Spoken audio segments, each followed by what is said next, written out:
Good morning दोस्तों। मुझे पूरी उम्मीद है कि आप लोग बहुत अच्छे से होंगे। आज टैब चार्ज ना होने की वजह से वीडियो घर में चार्जिंग पॉइंट के पास रहकर बना रहा हूँ। आज हम बात करेंगे 1600 ईस्वी से लेकर 1700 ईस्वी के बीच हमारे भारत के साथ पूरी दुनिया में क्या क्या हो रहा है।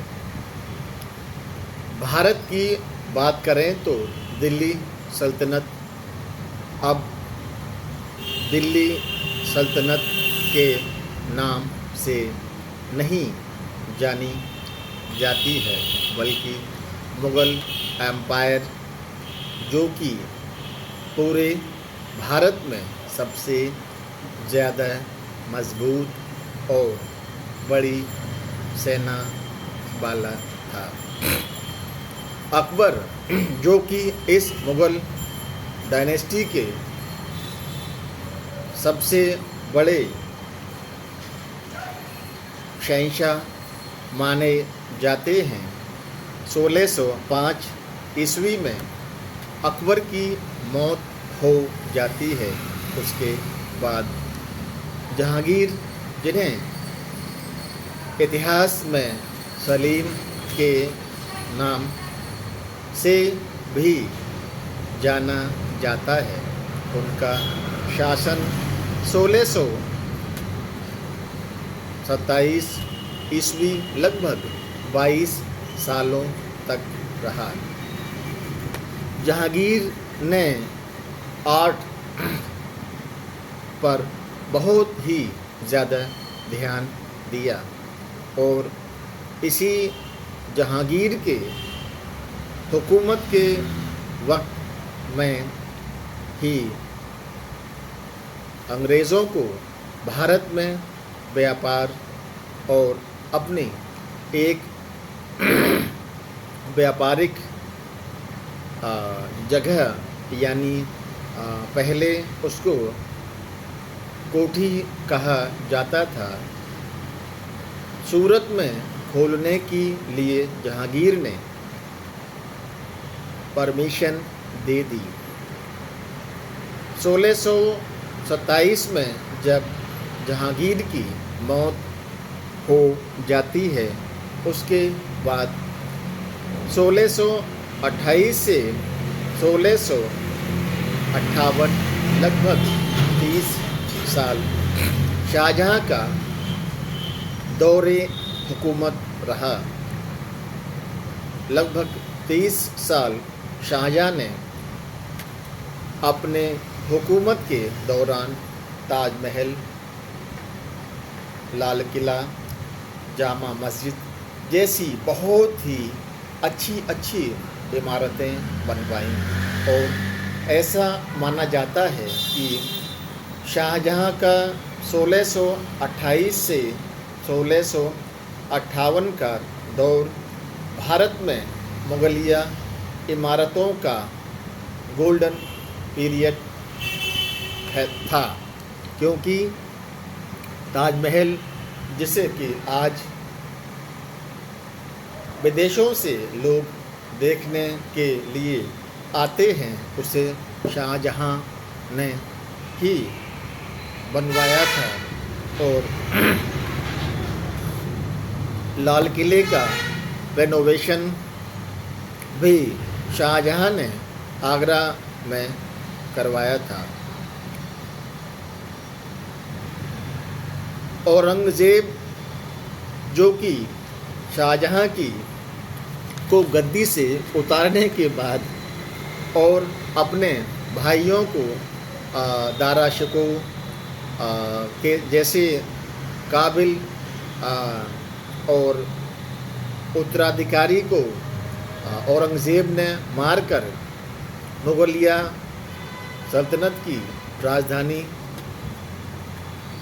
आगरा पर पूरी तरह से कब्जा कर लिया। औरंगज़ेब के हुकूमत में मुग़ल साम्राज्य बहुत ही ज़्यादा फैल गया और दक्कन, जिसमें कि हैदराबाद और विजयनगर जैसे डायनेस्टी आती थी, वहाँ पर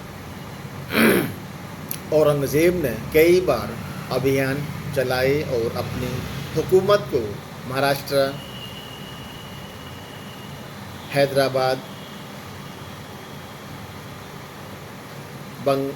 बिहार, बंगाल, इवन बांग्लादेश आज जो आप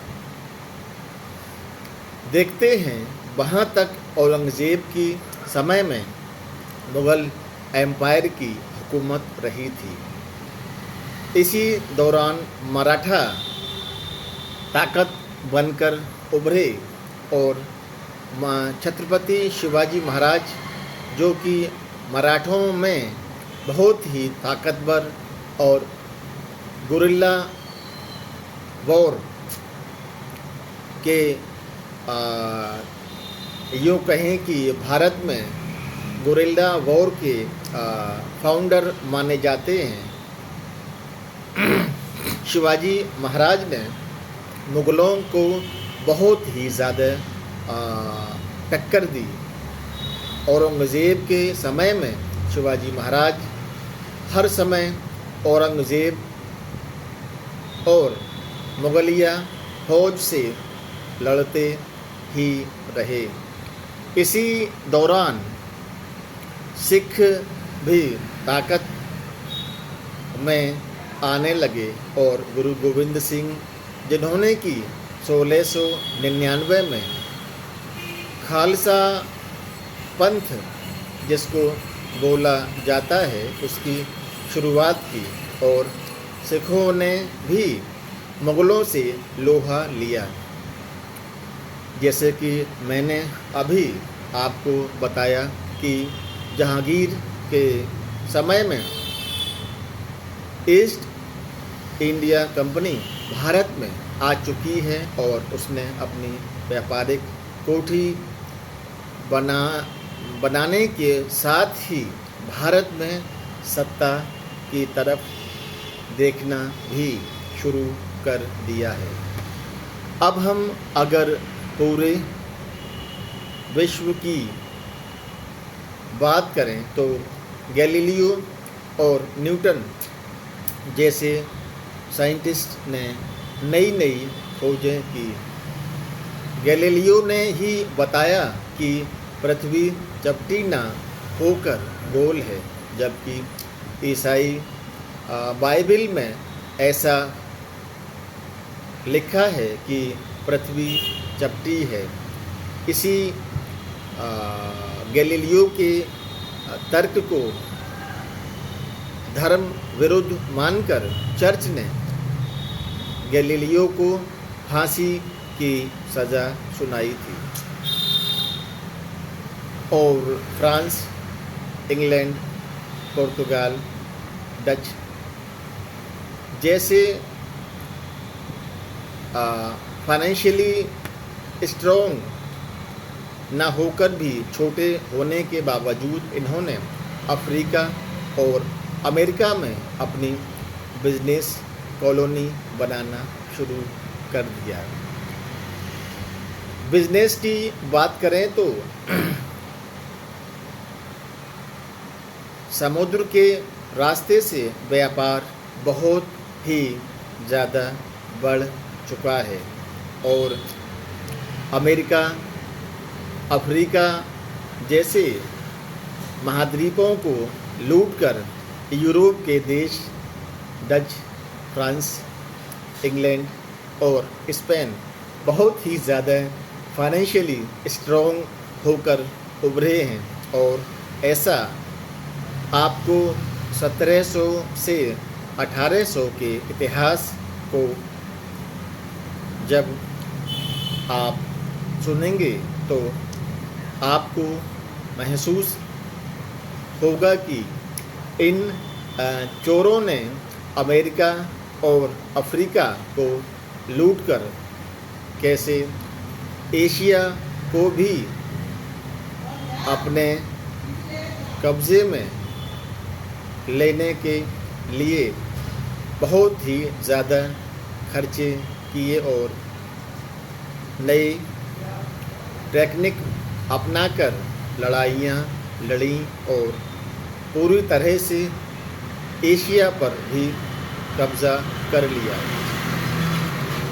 अब हम कल सुनेंगे 1700 ईस्वी से लेकर 1800 ईस्वी के दौरान 100 सालों में क्या क्या भारत और पूरी दुनिया में हो रहा है।